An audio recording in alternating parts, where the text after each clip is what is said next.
உங்கள் சமையல் மணக்க ருசிக்க அம்மா சமையல் மசாலா ஐட்டம்ஸ் ஊறுகாய் ஐட்டம்ஸ் நம்மக்கிட்ட கிடைக்குது. நீங்கள் கீழே வந்து நம்பர் கொடுக்குறேன், நம்பரில் காண்டாக்ட் பண்ணுங்கள். வணக்கம், நான் உங்கள் அம்மா சமையல் மீனாட்சி. இன்றைக்கி நம்ம என்ன வீடியோ பார்க்க போகிறோன்னு பார்த்தீங்கன்னா 20லேருந்து 25 பேருக்கு காலையில் பிரேக்ஃபாஸ்ட்டு நான்வெஜ் எப்படி பண்ணுறது அப்படின்னு தான் பார்க்க போகிறோம். ஆல்ரெடி நான் வெஜிடேரியனை பற்றி சொல்லியிருந்தேன், ஒவ்வொருத்தையும் அளவு சொல்லியிருந்தேன். நிறைய பேருக்கு ஹெல்ப்ஃபுல்லாக இருந்தது அப்படின்னு சொல்லியிருந்தீங்க. அடுத்து நிறைய பேர் 40 பேர் 50 பேர் 60 பேர் 100 பேர்த்துக்கு கேட்டிருந்தீங்க. நான் வந்து ஒவ்வொரு வீடியோவாக ஒவ்வொரு டைம் நான் உங்களுக்கு போட்டுக்கிட்டே இருக்கேன். உங்களுக்கு அதுக்கடுத்து என்னென்ன வீடியோ வேணும், எந்த மாதிரி வீடியோ வேணும்னு சொன்னீங்கன்னா நான் அதுக்கேற்ற மாதிரி போடலாம் அப்படின்னு சொல்லிட்டு பிளான் பண்ணிகிட்டு இருக்கிறேன். இன்றைக்கி நம்ம ஒரு 20லேருந்து 25 பேருக்கு நான்வெஜ் டிஃபன் பண்ணுறது என்ன அளவு அப்படின்னு சொல்லிட்டு பார்க்கலாம். ஃபஸ்ட் வந்து எப்பவும் போல் நம்ம இட்லி தான். நம்ம இட்லி காலையில் பிரேக்ஃபாஸ்ட்டுனாலே இட்லி, பொங்கல், பூரி இந்த மாதிரி இருக்கும். நம்ம ஆல்ரெடி வந்து இட்லி பொங்கலுக்கு பார்த்தோம். இன்றைக்கி வந்து இட்லி பூரிக்கு அளவு எப்படி அப்படின்னு சொல்லிட்டு பார்க்கலாம். 20 பேருக்கு டிஃபனுக்கு வந்து இட்லிக்கு பார்த்தீங்கன்னாக்கா 2 கிலோ இட்லி அரிசி, 1/2 கிலோ உளுந்து, வெந்தயம் 1.5 ஸ்பூன், உப்பு 3 ஸ்பூன். இது வந்து முன்னாலே நம்ம வந்து இட்லிக்கு ரெடி பண்ணி வைக்கணும். அதுக்கடுத்து இட்லி மாவு பார்த்திங்கன்னா அரிசி வந்து ஒரு 6 மணி நேரம் ஊறணும். உளுந்து 2 மணி நேரம் ஊறினா கூட போதும். உளுந்து வந்து கம்மியான டைம் ஊற வச்சு நம்ம ஆட்டினோம் அப்படின்னா நல்லா புசு புசுன்னு வரும். இது ஒரு சின்ன டிப்ஸு தான். எல்லாருமே வடைக்கு கூட நீங்கள் ஊற வைக்கிறீங்க அப்படின்னா ஒரு 1 ஹவர் ஊறினா போதும். அப்போ வந்து நமக்கு ஆட்டும் போது நல்லா புசு புசுன்னு வந்துடும். ரொம்ப ஊறிடுச்சு அப்படின்னாக்கா நமக்கு அந்த புசு புசுன்னு வர்ற தன்மை வந்து குறைஞ்சி போயிடும். இது வந்து நீங்கள் எப்போவுமே இட்லிக்கு ஊற வைக்கும் போது ஃபாலோ பண்ணிக்கோங்க.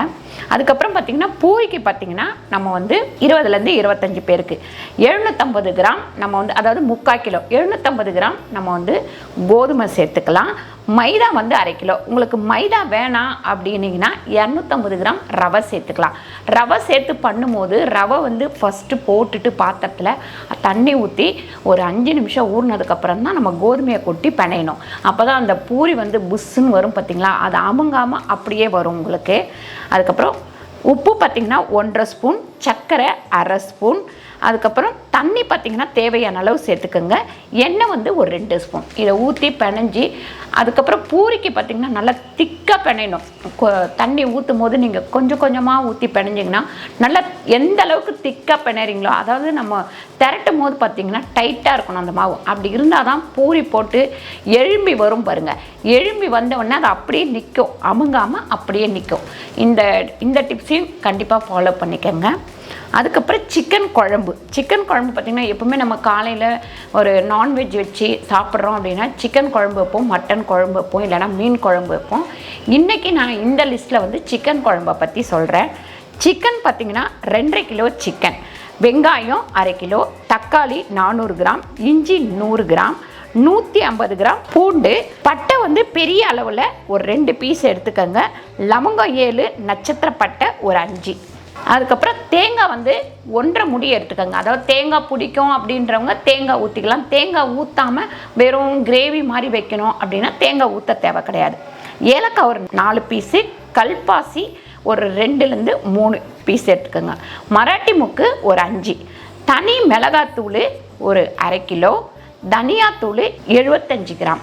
தனி மிளகாத்தூள் பார்த்திங்கன்னா ஒரு 100லேருந்து 200 கிராம் போட்டுக்கலாம். காரம் அதிகம் பிடிக்குன்றவங்க 200 கிராம் போட்டுக்கலாம். காரம் கம்மியாக வேணும் அப்படின்றவங்க 100 கிராம் போட்டிங்கன்னா போதும். தனியா பார்த்திங்கன்னா 75 கிராம் இல்லை 100 கிராம் கூட போட்டுக்கலாம். உப்பு வந்து 2.5 ஸ்பூன், சிக்கன் மசாலா 2 ஸ்பூன், எண்ணெய் பார்த்திங்கன்னா 200 கிராம், ஜீரகம் ஒரு 2 ஸ்பூன், ஜீரகம் 2 ஸ்பூன், சோம்பு 2 ஸ்பூன். இது வந்து ஜீரகமும் சோம்பும் அரைச்சி வைப்போம். அந்த மாதிரி அரைச்சி வைக்கும் போது டிஃபனுக்கு வந்து ரொம்ப நல்லாயிருக்கும். ஜீரகம், சோம்பு, தேங்காய் இது எல்லாத்தையும் அரைச்சி வைக்கும் போது டிஃபனுக்கு சாப்பிட்றதுக்கு ரொம்ப நல்லாயிருக்கும். அதுக்கப்புறம் பூரிக்கு வந்து நம்ம வடகரி வச்சோம்னா ரொம்ப நல்லாயிருக்கும். வடகரிக்கு நான் அளவு சொல்கிறேன். வடகரிக்கு பார்த்திங்கன்னா கடலைப்பருப்பு 1/2 கிலோ, வெங்காயம் 200 கிராம், தக்காளி 150 கிராம், உப்பு 1.5 ஸ்பூன், எண்ணெய் தேவையான அளவு, அதாவது பொரிச்சு எடுத்தும் பண்ணலாம், ஆவி கட்டியும் பண்ணலாம்.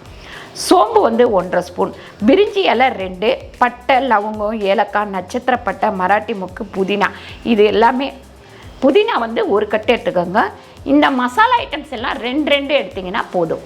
அதுக்கப்புறம் தேவையான அளவு கருவேப்பிலை கொத்தமல்லி எடுத்துக்கோங்க. தனி மிளகாத்தூள் 3 ஸ்பூன், தனி மிளகாத்தூள் 3 ஸ்பூன், தனியா 2 ஸ்பூன், 2லேருந்து 2.5 ஸ்பூன் போட்டுக்கலாம் உங்களுக்கு காரத்துக்கு தகுந்த மாதிரி. Mutton masala 1 spoon. இப்போ எப்பவுமே நம்ம வடைகறி பண்ணுறதுனா வடை சுட்டு பண்ணலாம், அது ஒரு தனி டேஸ்ட் கிடைக்கும். நம்ம ஹோட்டல்லலாம் இருக்குது பாருங்கள், அந்த மாதிரி ஒரு டேஸ்ட் கிடைக்கணும் அப்படின்னா நீங்கள் வடை ரெடி பண்ணி சுட்டு எடுத்து பண்ணலாம். இல்லைன்னா ஆவி கட்டியும் பண்ணலாம். ஆவி கட்டி பண்ணுறது கொஞ்சம் டேஸ்ட் கம்மியாக இருக்கும். நீங்கள் வடை சுடுறதுக்கு முன்னாடி நம்ம ஊற வைக்கிறோம் இல்லைங்களா, கடலைப்பருப்பு ஊற வச்சு அதில் கொஞ்சம் வெங்காயம் ஒன்று பாதியமாக அரைச்சிக்கணும். ஒன்று பாதியமாக அரைச்சி கொஞ்சம் வெங்காயம், கொத்தமல்லி, பச்சை மிளகாய், சோம்பு இது மட்டும் போட்டு வடையை சுட்டு எடுத்துக்கோங்க. உப்பு கொஞ்சம் அரை உப்பு சேர்த்துக்கணும், ஃபுல் உப்பு சேர்க்கக்கூடாது. போட்டு நல்லா அரைச்சி எடுத்துக்கோங்க. அரைச்சி எடுத்துகிட்டு நம்ம சுட்டு எடுத்துக்க குருமா மாதிரி தாளிச்சிட்டு அதுக்கப்புறம் பண்ண ஆரம்பிக்கணும். நல்ல குருமா தாளித்து உங்களுக்கு நல்லா வரும்போது அதில் ஒரு முழு தேங்காவை அரைச்சி ஊற்றிக்கலாம். முழு தேங்காய் அரைச்சி ஊற்றினீங்கன்னா கரெக்டாக இருக்கும். அதுக்கப்புறம் பைனாப்பிளுக்கு பார்த்திங்கன்னா நான் அளவு சொல்கிறேன். பைனாப்பிள்லாம் நம்ம ஒரு 20 பேர் 25 பேருக்கு நம்ம கேசரி பண்ணும்போது நம்ம நினச்சிப்போம் அரை கிலோ பண்ணலாமா, 1 கிலோ பண்ணலாமா அப்படின்னு சொல்லிட்டு. நீங்கள் அந்த ரவையோட அளவு மட்டும் எப்பவுமே கணக்கெடுக்கக்கூடாது. ரவை 300 கிராம் போடுறோன்னா அப்போ 350 கிராம் நம்ம சர்க்கரை சேர்க்குறோம். இந்த அளவையும் நம்ம சேர்த்துக்கணும். எண்ணெய் ஒரு 200 கிராம் சேர்க்குறோன்னா அந்த அளவையும் நம்ம கூட்டிக்கணும். அப்படி எல்லாத்தையும் கூட்டும் போது நமக்கு கிட்டத்தட்ட ஒரு 3/4 கிலோலேருந்து 1 கிலோ கிடைக்கும். அப்போ அதை சேர்த்து பண்ணிங்கன்னா தான் உங்களுக்கு கரெக்டான அளவு வரும். நிறைய வராது, நிறைய மீண்டும் போகாது, பத்தாமலும் இருக்காது. அதனால் இப்போ நான் பைனாப்பிளுக்கு உங்களுக்கு அளவு சொல்கிறேன். ரவை பார்த்திங்கன்னா 300 கிராம், சர்க்கரை 350 கிராம், பைனாப்பிள் ஒரு பாதி பைனாப்பிள் எடுத்துருக்கோங்க, முந்திரி 20, திராட்சை நீங்கள் தேவைப்பட்டால் சேர்த்துக்கங்க. ஏன்னு கேட்டிங்கன்னா நம்ம பைனாப்பிள் கேசரியில் நம்ம திராட்சை சேர்க்க தேவையில்லை. சேர்த்தா அது ஒரு டேஸ்ட்டு தனியாகிடும். அதனால் சேர்க்காமல் கூட பண்ணலாம். இல்லை எங்களுக்கு திராட்சை போடணும் அப்படின்னு நினைக்கிறவங்க ஒரு 20 திராட்சை சேர்த்துக்கலாம். அதுக்கப்புறம் ஏலக்காய் தூள் ஒரு சின்ன ஸ்பூனில் 1/4 டீஸ்பூன் போட்டிங்கன்னா போதும். நெய் 250 கிராம். இந்த நெய் பார்த்திங்கன்னா நீங்கள் மொத்தமாக ஊற்றிடக்கூடாது. ஃபஸ்ட்டு நெய் ஊற்றி அதில் முந்திரியை ஒரு பாதி நெய், அது 250 கிராம் இருக்குன்னா 125 கிராம் நெய்யை ஊற்றி முந்திரியை வறுத்து தனியாக எடுத்து வச்சுன்னா அதுலேயே நம்ம ரவையை வறுத்துடணும். வறுக்கும் போதே நம்ம கலரும் பைனாப்பிள் கலரும் சேர்த்துடலாம். சேர்த்துட்டு வறுத்து எடுத்து வச்சுக்கோங்க. ரவை போட்டு வறுக்கும் போது பார்த்திங்கன்னா நம்ம போடுற ரவையை விட கொஞ்சம் கலர் வெள்ளை கலராக பொரிஞ்ச மாதிரி வரும். அந்த பக்குவத்தில் நீங்கள் எடுத்திங்கன்னா உங்களுக்கு கையில் ஒட்டாத கேசரி வரும். அப்படியே நீங்கள் நெய் கம்மியாக ஊற்றினா கூட சரி, அப்படி ஒட்டாமல் நைஸாக தொண்டைக்குள்ளே இறங்குற மாதிரி ஒரு கேசரி கிடைக்கும். இதுதான் நமக்கு பக்குவம். ரவை வறுத்த ரவையே கடையில் நீங்கள் வாங்கினாலும் கூட இந்த ரவையை நம்ம வறுத்து பண்ணோம்னா இன்னும் கொஞ்சம் டேஸ்ட்டாக இருக்கும். இப்போ நான் கடலைப்பருப்பு வடைக்கு உங்களுக்கு அளவு சொல்கிறேன். எப்பவுமே வெறும் கடலைப்பருப்பில் மட்டும் வடை பண்ணிங்கன்னா மசால் வடை அவ்வளோவா டேஸ்ட் இருக்காது. பட்டாணி பருப்புன்னு சொல்லிட்டு நம்ம மளிகை கடையில் கேட்டாலும் சரி, டிபார்ட்மெண்ட் கடையிலையும் கிடைக்கும். நமக்கு ஹோட்டல்லலாம் பார்த்திங்கன்னா அந்த பட்டாணி பருப்பு வச்சு தான் வடை செஞ்சு கொடுக்குறாங்க. அதனால தான் அந்த வடை போட்டு வச்சு 5 மணி நேரம் 6 மணி நேரம் ஆனாலுமே நமக்கு அந்த மொறுமொறுப்பு தன்மை இருந்துக்கிட்டே இருக்கும். அதனால் நீங்களும் இதில் பட்டாணி பருப்பை கலந்து பண்ணுங்கள். அதுக்கு அளவு பார்த்திங்கன்னா கடலைப்பருப்பு 100 கிராம், பட்டாணி பருப்பு பார்த்திங்கன்னா 750 கிராம், அதுக்கப்புறம் வெங்காயம் 400 கிராம், இஞ்சி ஒரு சின்ன பீஸு, அதுக்கப்புறம் பச்சை மிளகாய் 8 பச்சை மிளகாய், ஒரு சின்ன பீஸ் இஞ்சி, கொத்தமல்லி கொஞ்சம், கருவேப்பிலை கொஞ்சம், சோம்பு 1 ஸ்பூன் சோம்பு. இது கடலைப்பருப்புக்கு நமக்கு 20லேருந்து 25 பேருக்கு. இது கிட்டத்தட்ட நமக்கு ஒரு 30 வடை வரும். எப்பவுமே 20 வடை 25 வடைன்னு கணக்காக நம்ம பண்ணக்கூடாது. ஏன்னு கேட்டிங்கன்னா இப்போ திடீர்னு குழந்தைங்க இருக்கோம், இல்லை பெரியவங்க இருப்பாங்க, ஒன்று எக்ஸ்ட்ரா சாப்பிட்ற மாதிரி இருக்கும். அந்த மாதிரி இருக்கும்போது பத்தாமல் போயிடும். நம்ம 20 பேருக்கு பண்ணுறோம் அப்படின்னா கண்டிப்பாக நம்ம 35 வடையாவது பண்ணணும். அதே மாதிரி 25 பேருக்கு பண்ணுறோன்னா 40 வடையாவது பண்ணணும். இந்த அளவு போட்டிங்கன்னா உங்களுக்கு 40 வடை 35 வடை வரும். அதே மாதிரி போடுற சைஸை பொறுத்து சின்னதாக போடுவாங்க சிலர், ஒரு சிலர் பெருசாக போடுவாங்க. அந்த அளவு பொறுத்து உங்களுக்கு எண்ணிக்கை கூட வரும். இந்த வீடியோவில் பார்த்திங்கன்னா நான் நான்வெஜ் வெறும் சிக்கன் குழம்பு மட்டும்தான் சொல்லியிருக்கேன். உங்களுக்கு மீன் குழம்பு, மட்டன் குழம்பு இந்த மாதிரி 20 பேருக்கு 25 பேருக்கு வேணும், அப்படி 50 பேருக்கு வேணும்னு சொன்னிங்கன்னா வெறும் அந்த மட்டன் குழம்புக்கு மட்டும் கூட நான் அளவு சொல்ல ரெடியாக இருக்கிறேன். அதே மாதிரி சிக்கன் குழம்புக்கு மட்டும் கூட அளவு சொல்ல ரெடியாக இருக்கேன்.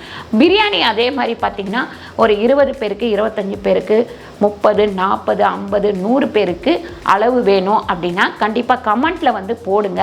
உங்களுக்கு எந்தெந்த பொருளில் எது சமைக்கிறதுக்கு உங்களுக்கு அளவு வேணும் அப்படின்னு சொல்லிட்டு கமெண்ட்டில் போடுங்க.